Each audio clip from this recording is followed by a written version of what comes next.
വയനാട്ടിൽ വന്യജീവി ശല്യം രൂക്ഷമായ പ്രദേശങ്ങളിൽ ജനകീയ പങ്കാളിത്തത്തോടെ വനം വകുപ്പിന്റെ പരിശോധന. 3 ഡിവിഷനുകൾ കേന്ദ്രീകരിച്ചാണ് ഡ്രോൺ അടക്കമുള്ള സംവിധാനങ്ങൾ ഉപയോഗിച്ചുള്ള പരിശോധനയുടെ ദൃശ്യങ്ങളാണ് പ്രേക്ഷകർ കാണുന്നത്.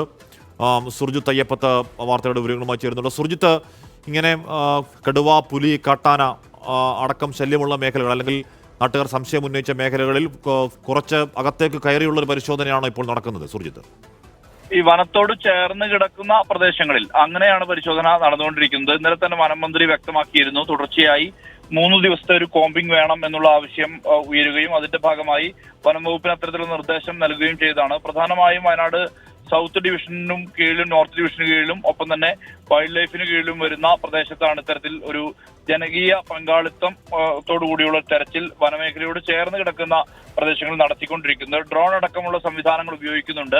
അങ്ങനെയാണ് ഈ തെരച്ചിൽ നടക്കുന്നത്. അതായത് ഇങ്ങനെ ഒരു പരിശോധനയ്ക്ക് കാരണം വന്യജീവി ശല്യം രൂക്ഷം ആയിട്ടുള്ള പലയിടങ്ങളുണ്ട്. അത് മാർക്ക് ചെയ്ത പ്രദേശങ്ങൾ, അത്തരം ഹോട്ട്സ്പോട്ടുകൾ കേന്ദ്രീകരിച്ചാണ് ഇപ്പോൾ ഇങ്ങനെ ഒരു പരിശോധന വനം വകുപ്പിന്റെ ഭാഗത്ത് നിന്ന് നടന്നുകൊണ്ടിരിക്കുന്നത്. അത് ഈ പുൽപ്പള്ളി മേഖലയിൽ ഈ ചെതലയം റേഞ്ചിന് കീഴിൽ വരുന്ന ചില പ്രദേശങ്ങൾ, ചീയമ്പം, അതോടൊപ്പം തന്നെ കേളക്കവല, കഴിഞ്ഞ ദിവസം കടുവയെ കണ്ട കേളക്കവല, ചീയമ്പം, ചേകാടി, അങ്ങനെ കുറെ പ്രദേശങ്ങളുണ്ട്. ആ മേഖലയിലെല്ലാം തന്നെ തെരച്ചിൽ പുരോഗമിക്കുകയാണ്. ഒപ്പം തന്നെ ഈ വയനാട് സൗത്തിന് കീഴിലുള്ള ബാദരി സെക്ഷനിൽ ഇന്ന് ഒരു ഡ്രൈവ് നടന്നിട്ടുണ്ട്. അതുപോലെ തന്നെ മുണ്ടക്കൈ, ചൂരൽമല, പടവെട്ടിക്കുന്ന്, പച്ചക്കാട്, അട്ടമല ഭാഗത്തും നിരന്തരമായി കാട്ടാനകൾ ഇറങ്ങുന്നുണ്ട്.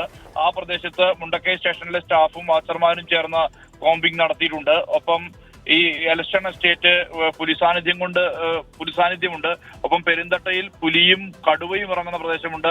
അങ്ങനെയുള്ള മേഖലകൾ തരം തിരിച്ചുകൊണ്ടുള്ള ഒരു പരിശോധനയാണ് നടന്നുകൊണ്ടിരിക്കുന്നത്. ഒപ്പം തന്നെ ഇന്നലെ പഞ്ചാരക്കൊല്ലി ആ മേഖലയിൽ അടിക്കാട് വെട്ടണം ഉൾപ്പെടെയുള്ള ആവശ്യങ്ങൾ ഉന്നയിച്ചിരുന്നു. ആ നടപടിയും വനം വകുപ്പ് ഇപ്പോൾ തുടങ്ങിയിട്ടുണ്ട്. അങ്ങനെ സജീവമായ രീതിയിലുള്ള ഒരു തെരച്ചിൽ എന്നുള്ള തരത്തിലേക്കാണ് വനം വകുപ്പ് ഇപ്പോൾ മുന്നോട്ട് പോകുന്നത്.